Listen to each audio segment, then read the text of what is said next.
Welcome, everyone. This is Pineleaf Needles, and you're listening to LOTRO Players News, where we take a look at the latest news in LOTRO and here at LOTRO Players. And this week we have with us Terry Adwin. Hi. Maven. Hey, y'all. Sanswinda. Hello. And please welcome our guest for this week, Ariendis. Hey, everybody. Hello there, and we'll begin by asking you, what is the proper way to pronounce your I have been asked that by several people, and honestly, it's one of those things of, I don't know why I picked a name I can't pronounce myself. I say Arendis, but however you want to pronounce it is fine. Very well. Then, well, we begin with your story on how you got into Tolkien, LOTRO, and into the LOTRO community. Oh, wow. Yeah. Well, basically, I guess I would have to start with my mom. She was a really big fan of the books in high school. She went and saw all the movies in theaters when they came out and kind of dragged my dad along with him and made him a fan. So she introduced us to the books when me and my sister were younger, and we watched the movies and really got into it. A few years later, I came across Andang's YouTube channel and watched a whole bunch of his videos, watched a whole bunch of his streams, and really got into the game. But I couldn't play the game on my own because my computer couldn't handle it. Cool. Yeah, so for a couple of years, my only way to access LOTRO and access the game in the community was vicariously through other people. So in a way, I kind of learned the best that I could, and eventually I got a computer that could handle it, and I've just been running with it ever since. Okay. And do you have any special community things that you do? Blogs, recording, or anything like that? Not yet, because I'm new to the actual game. I'm trying to wait before I kind of dive in, learn a little bit more. That way I can, answer any questions if I need to. I've been thinking about maybe streaming on Twitch some, but I haven't made a decision one way or the other. We'll have to see. All right. Anything you wish to add before we head into the news? No, just to thank you for letting me come, and I'm really excited to be here. All right, welcome to our show then. And this week we have some exciting news because Update 20 has reached Bull Roar. Woohoo! Yay! And we have some interesting things in our patch notes. First thing to note, though, is that the epic storyline will not be on Bull Roar for this time around because the storyline, they want to avoid spoilers to it because they're going to have... Yeah, I would have a hard time. If it was on and I was doing it, I'd be like, oh my god. So. Right. And they want to save that until after it's released. Mm-hmm. Because this is going to be a pivotal point of the story. Sure, they want to be able to have people get the full impact at release. And saying, okay, it's out. I said, oh yeah, we all knew that. But there's still plenty to do, and there's a lot of really interesting lore-related stuff. I remember somebody said this, I don't know if it was Chris or I think it might have been Cordovan when he was on, that they're tying a lot out in the Wastelands to the Battle of the Last Alliance. So there's stuff related to that that's really interesting. I actually had to go look up some names in Tolkien Gateway. I'm like, oh, okay, that really is a character from Tolkien. So it's pretty cool. So there's still some pretty cool stuff. All right, does anybody here have a favorite thing that they saw related to the patch notes, or if they went over? Oh my god, who can pick just one? Well, they're updating the pet collection, so the pet collection is now going to have all of the pets, which is awesome. Because those collection panels tell you where you can get stuff in addition to just showing you a preview of what it looks like. So it tells you where you can go get it, but it also gives you an idea of what it looks like, so you know whether it's worth your time to bother go getting it. So it's not just the random scroll that's sitting in some barter thingy somewhere, and you're like, well, I don't know if I want that or not. Which is really, really cool. There's a whole slew of emotes that have previously been just text only, and they're going to be adding animations to those, which is awesome. I know. I had been very disappointed the time long ago when I first attempted the curtsy emote, and all it did said, you do a polite curtsy, and there was no animation to it. Thank goodness they finally took care of that. Yeah, it's awesome. And what was the other thing? What do you think about just that? did it. I may or may not be in the game, and I may or may not have tried curtsying, and I got to tell you, an elf in leggings, it's a little strange. It's a little weird. New resource dungeons. For the first time in a while, actually, that we've had resource dungeons. Last ones were the ones at the end of Volume 3. We were helping. Yeah, in Fangorn. Yeah. Right? Yeah, in Fangorn. Yes, it's been a while. One of the things that was really amusing with the new emotes, sorry, backing up, the Pat emote, it says that they changed the chat text to reflect the new animation. And so I was testing it, and when I did the /pat with nothing selected, it says, you pat the air, everything will be just fine. But if you actually select anything, it says, you pat so-and-so on the head. So that was kind of fun. Yeah. And concerning the resource dungeons, one thing to note is that there will be 2 versions of them. Yeah, solo and fellowship versions, so that'll be fun. That'll be a lot of fun. It looks like it might require different quests to open them. Was I reading that? It's possible that the solo ones will require solo quests to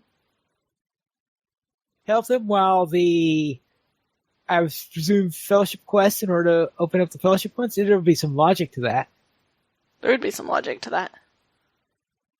Though that would also be one of those things where if you just randomly found a group that wanted to go in and do it, and you're like, oh yeah, I have that unlocked, and then you're like, oh, oops. Well, not for fellowships. That could be something to think about. Yeah, there is that detail. Maven, do you have anything that you want to highlight from the patch notes? No, I don't think so. I mean, what I just said was about, and not for the patch notes, though. I can't think of anything. I mean, the emotes thing is pretty exciting. But, and the resource dungeons, I'm glad we're going to do those. So everything I have is a repeat. Sorry. Erin, does anything that you found in there that you are interested? Oh gosh, well everything's pretty much already been said, but for me, just looking at some of the screenshots that other people have taken, it looks like Mordor. It looks really, really good, and I'm excited to get there. Yeah, this is just the teaser for Mordor, since Day 21 is when we actually real. Yeah. Yeah, closer and closer. Closer and closer. Now, of course, Andang has his usual update videos where he goes through the No Man Land, Slag Hills, and looks like he tries to inspect a Wainwriter. The Wainwriter had a absence of a Wain, I noticed there. He should be riding the horse rather than having the horse pull a carriage.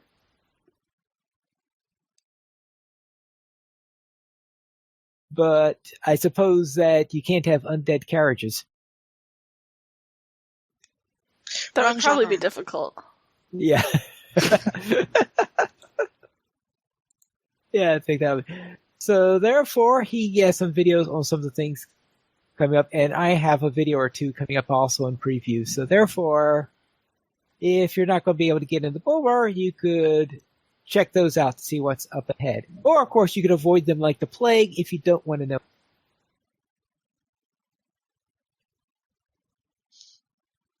And we also have issue number 2 of the LOTRO Beacon. Yeah, which is really cool. We talked about this last week that this was a new thing Stanison was doing. This week's edition, Critters gets a mention, which I thought was really cool. They mention our podcast. They mention LOTRO Academy, which had the champion episode out, which we talked about on last week's news. So yeah, it's definitely something worth checking out because it talks about like some different Twitter and kin things, and there's a screenshot portion of it too. So it's like your community roundup before you come to the news.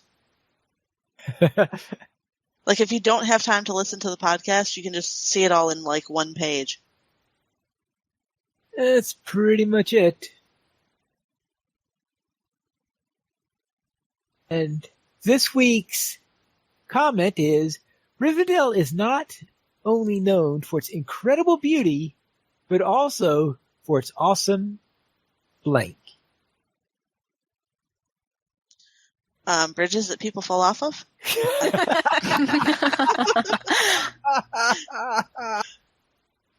Well, I was thinking of water horses, but yeah, bridges that people fall off of. Well, the water horses aren't really in Rivendell, though. They're in the Bruin Inn, which... Well, they're in the Bruin Inn, but they're made by Elrond, so that's... But yeah, I guess you do win with the bridges people fall off of. Anyone else think they could top that? No, that's pretty much it for me. Do the sentence again. All right. Say the sentence again. Rivendell is not only known for its incredible beauty, but also for its awesome blank.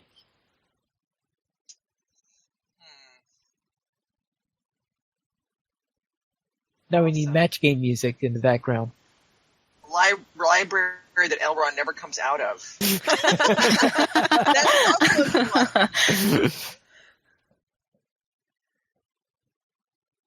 And our screenshot. Oh, No, it's okay. Go ahead. yeah.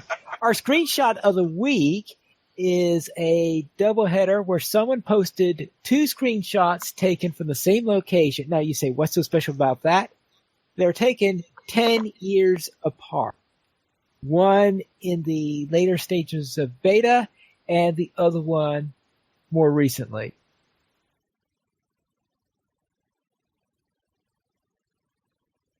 That's pretty awesome. It's in the Lowlands, I believe, is where that's... Yeah, it's in the Lowlands. Cool. And I noticed he's 10 years apart. He's obviously gotten himself a higher resolution monitor since then.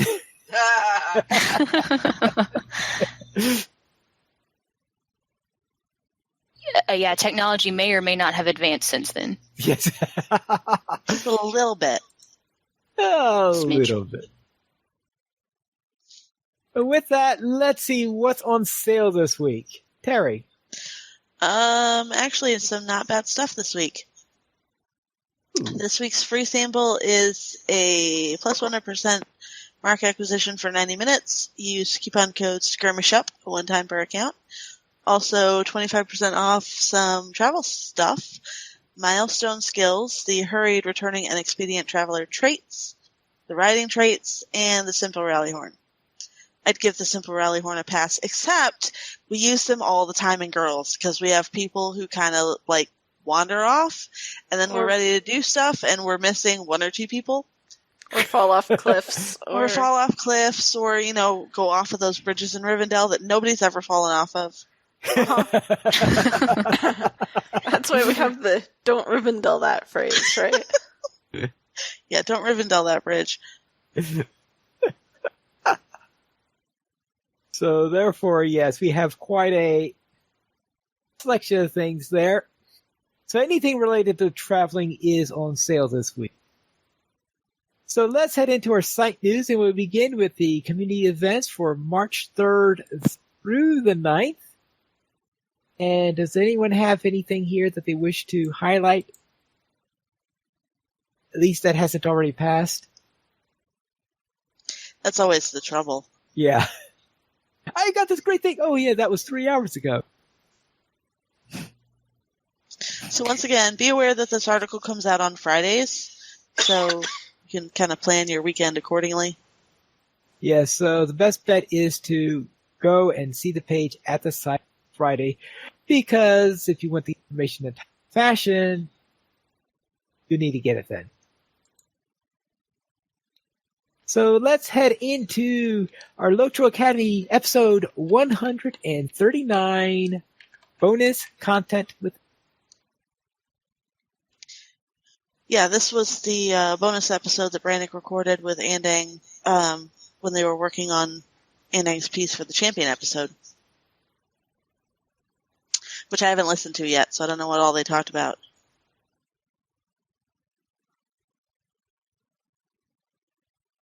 Then let's head into the Embers of Hope, Chapter 2, Phantom Victory.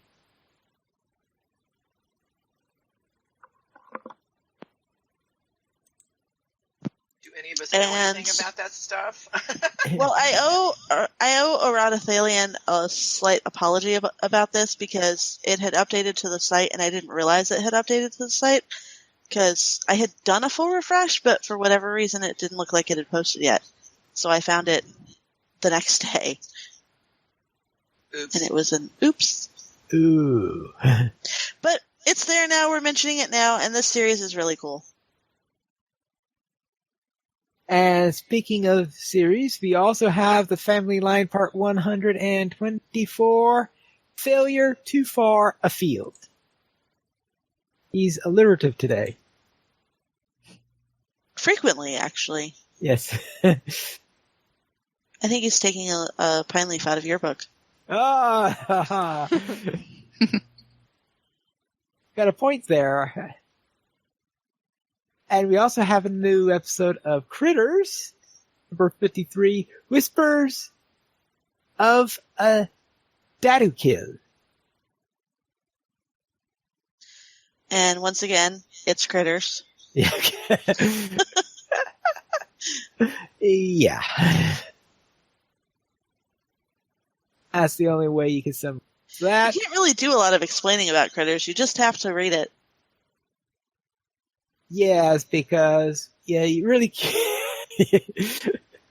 You got a point there. You just have to read it. Otherwise, especially since a lot of it is visual. Yeah. So then let's head into Poems of the Pine, The Dawnless Day. The fleet of Gondor was frozen in port by Balakor the Scourge's belligerent fleet. With the city of Swan surrounded by foes, we headed for Pelargir, the port of Gondor. From the east the clouds covered the sky to make the night unnaturally long. The people we met panicked from the dark as corsairs raided the coastal. Yet hope was not lost, for in Linhir we found a man who danced the darkness away. He saw the visage of the victor of old, Thorongil who thrashed the threats of Umbar. Yay, Thorongil, yay! This hero was Aragorn, whose happy return cast the corsairs from Pelargir. Balakor's plans were balked at last, as the faithless filled their oath.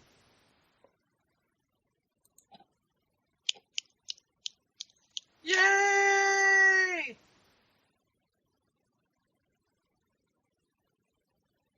And yeah, and in writing that poem, I did not have to do an epic battle. Yay! Was it because you had already done the epic battle? No, I meant in writing the poem. Obviously, in doing the quests, I had to. Oh, okay. Okay. Let's go to Brax's memorial pick of the week. Which this week is more Update 20 stuff. I've mentioned Lena's Biscuity Burrow before, but she put out a Update 20 review of her own. Not review so much as kind of a roundup She's got some screenshots of the map. She's got screenshots of some of the new areas, some of the pets, some previews of the cosmetics that are coming. She managed to catch a roving threat out in No Man Land. And there is a video of all of the new emotes, well, all of the old emotes that are now going to have actual animations. And it's about 2.5 minutes long, but shows all of them off in succession and actually tells you which one it is as she's doing them. Which is pretty cool. Which is really cool. So if you can't get into Bull Roar, or don't have time to get into Bull Roar, or just aren't interested in previewing stuff yourself, you can watch a video for 2.5 minutes. Yay!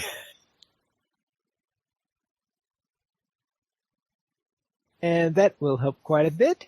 So therefore, let's head into our new player's question. And Maven, what's your question? Oh, sorry, sorry, Sans. This was actually my question. So if you're going to go on to Bull Roar, do you tend to copy a character to Bull Roar or create a new character? And what would be the pros or cons of that? I always copy one across. In fact, what I did today was because there was a wipe, I just took what I had on Crick Hollow and said, okay, copy the entire over to Bull Roar and done. A whole slew of characters. Bull Roar. I don't like going to the Isengard, but Terry, what do you usually do? I've done it both ways. It really depends on what I'm looking to do. If I'm looking to just play with Terry, I'll just copy over my main Terry because she's pretty well geared. If I'm looking to try out any other class that I don't already have at Cap, I'll start fresh and go through the Isengard, which is a process that usually takes about 2 hours or so.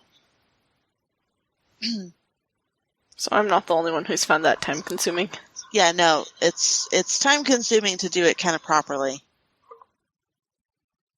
Yes, and I don't think any time I've ever done the Isengard, I've ever done it fully properly. I think I gave myself, whenever I've done it, at most half an hour. Yeah, you don't have as good a character as if you brought one of your existing ones over. Though, is that still true if you don't have anyone at Cap? But now we're talking about different things completely. But if you're at Cap, do you really need to preview the latest stuff? No. If you're not at Cap? I don't know. You might want to. Well, yeah, cosmetics or stuff like that. Oh, just for well, and you can go through the Isengard just to see what it would be. To do the fun of it. Or sometimes when they have festivals, they'll put the festival in or something. That's a good point. I know I used it to test what essences I wanted on my armor. Yeah, that's just try on new armor. It's good for stuff like that. It's good for kind of testing how new things are going to work. But again, I tend to do something like that more with a Terry than a copied over Terry than something rolled new. Sorry. I remember one time where I wanted to test out a class quest to a class I forgot the reason why I wanted to check something with the class quest, but Bull Roar was up, so I went to the Isengard, auto-leveled up to level 30 since I didn't have the character of that class at 30, and went in there and did the test that I wanted at. So that was a sort of a special situation there. Wanted to be at a we're all going to specific want to level. we're all high elves on Bull Roar, right? And yeah, and one person, and when I went to the and trouble jump off going to Rivendell level, bridges. Sorry. And- Continue. at one time, and when I did that person to level 30, someone sent me a tell. It says, if you wipe this character and do it over again, you could get to be 100, level 80 or whatever the cap was at the time. I said, but the entire point of me going there was to be at level 30. Right. You didn't quite understand. Yes, I had a reason for choosing level 30. Well, I like rolling one of my own characters just because I've already got them fitted out and stuff. But I still go to the Isengard Tavern and fill up on Mithril and Lotro points. Yes. so I can go buy stuff with impunity. And money too sometimes. Shopping spree, yay! Yeah, that's right.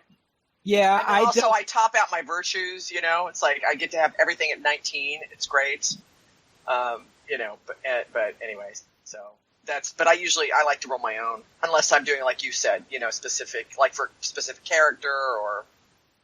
Maybe I would go on Bull Roar and try a character try a class I've never tried before. I don't know. I haven't really thought of that, but I have had issues with copies not working properly, which is really? why I started taking. Yeah, not recently, but in the past I've had that issue, which is why I started taking screenshots of my gear and traits and all that other fun stuff, so I can go in and you can't really get your character exactly the same way because you're going to have some things that are just different. But I can get Terry pretty close with about 2 hours worth of work. Yeah, that's a lot of work. Which is a lot if they're going to just wipe it for the next time it's up. Yeah.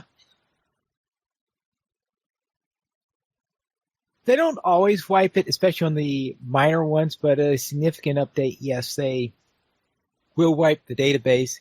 And I'm pretty sure for update 21, they're definitely going to wipe the database. Probably. Yeah, for sure.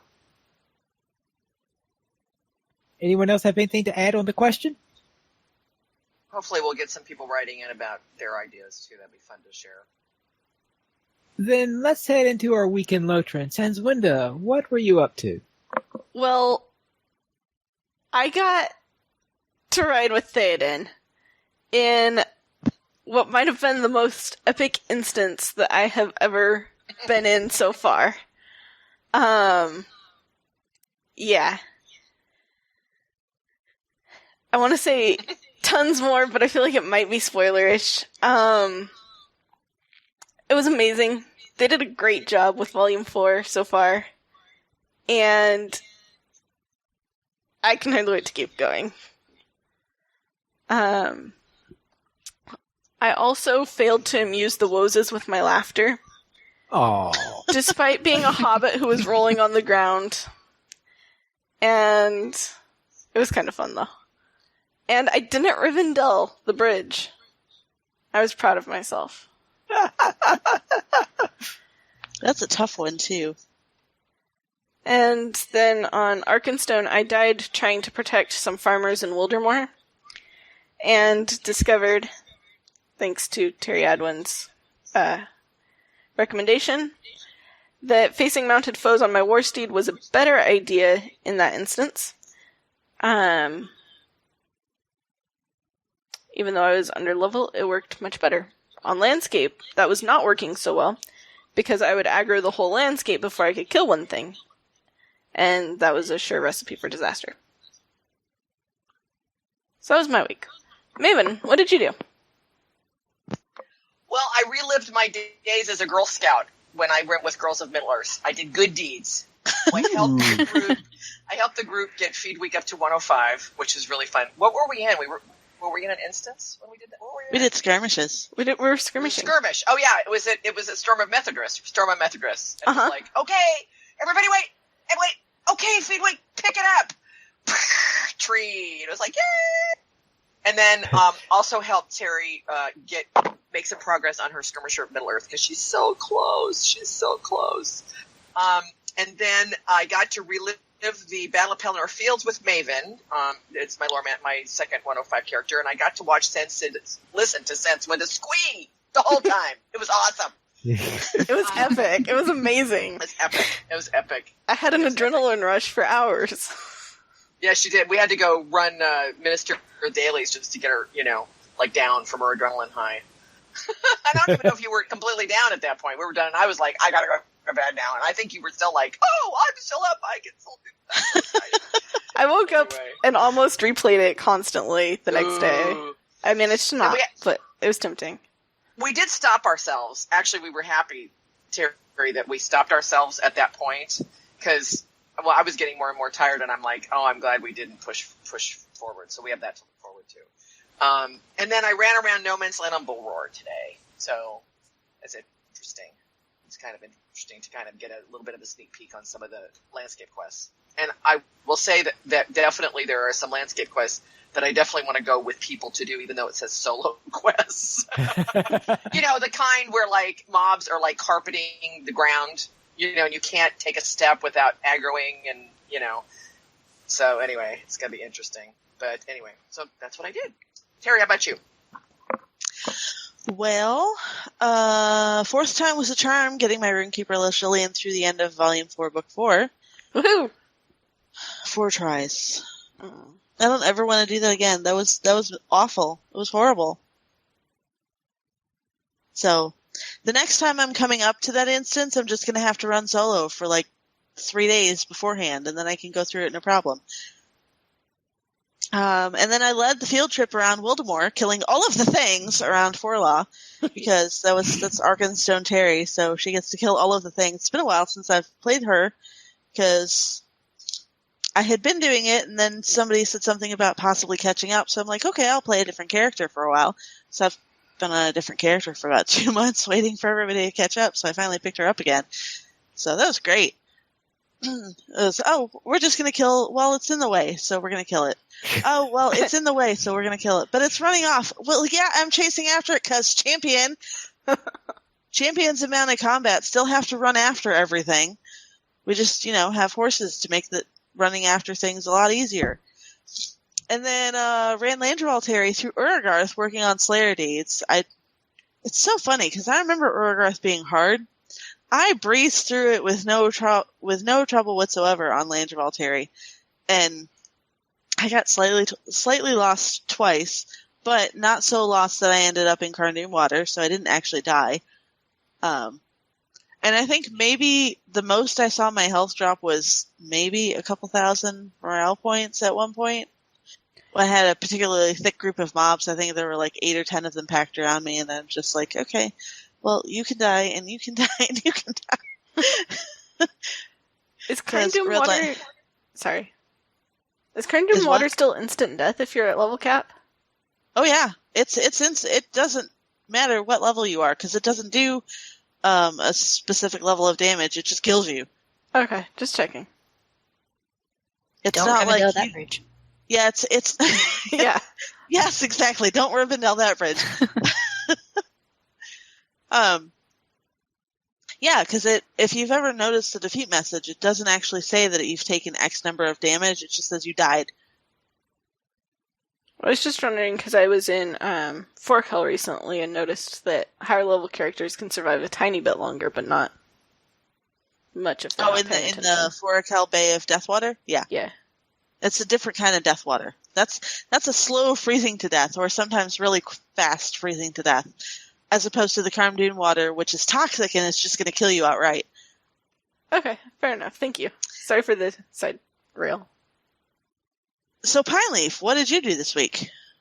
Very well. We'll begin with the field trip where Terry pretty much went over it. We were questing around in the farms in Wildemore. We were helping farmers all over the place, keeping them from getting themselves killed because they insist on the easiest things sometimes. Then I drove Terry Adwin crazy by using my mouse to activate my skills when playing the champion. It is crazy making. I don't know how you can play that. It's not so much that you use the mouse; it's that you use the mouse really slowly. Really slowly? You're really slow about clicking those skills. Not so much that you click the skills; it's really slow. Oh well. And then I went on to Bulwer and previewed some changes in Update 20, and I recorded a video relating new creature panel. So that video should come out sometime tonight. So let's head into our news beyond LOTRO. And Middle-earth: The Shadow of War has an announcement trailer now.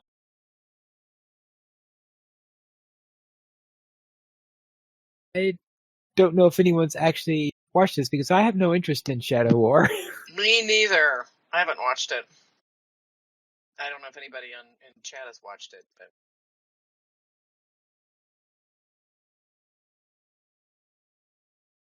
So I take it I'm not the only one here then. All right, so no one here actually. See, that's why you need ending, right? That's right. That's right. He'd have more information. And in fact, he asked a little question on how would the new ring work? A Shadow of War theory.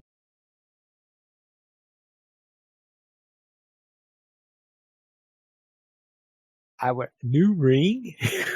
Yeah, really. That doesn't That's make right. me There is a new enthusiastic ring. either. Yeah. Yeah. I don't know. I can't talk about that. Yeah, I don't know. Anyway. Oh, did you have something to say? I'm sorry, I didn't mean to interrupt you. I was just going to say, I guess it depends on what kind of ring it is, how much quote unquote power it has. But it's almost like they're trying to say, let's see how lore breaking we can be all at one time. Yeah, exactly. Exactly. Oh, well, considering what they did in an Celebrimbor. description, really. No, it's not.